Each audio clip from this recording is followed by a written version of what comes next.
ano ba? Sakit sa ulo, di ba? Kasi hindi po nagiging maganda sirkulasyon ng dugo dahil marami pong ipit na ugat. Tama po? Kasi pag maraming ipit na ugat, ano nangyayari po sa ating pong signal? Hindi nagiging maayos po yung signal ng brain po natin.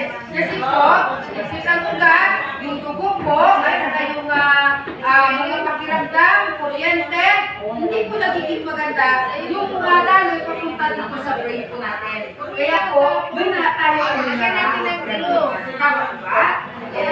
Ay, importante po naman yung cervical. Tama po? Hello. Ay, tulad niyo po high blood po, no? Pag sa labas kasi, pag high blood ka, sabi na nila, hindi pwede ilutin po, no? Hindi pag high blood ka, nahihilo pa, tama po? Dahil sa stress. Hello.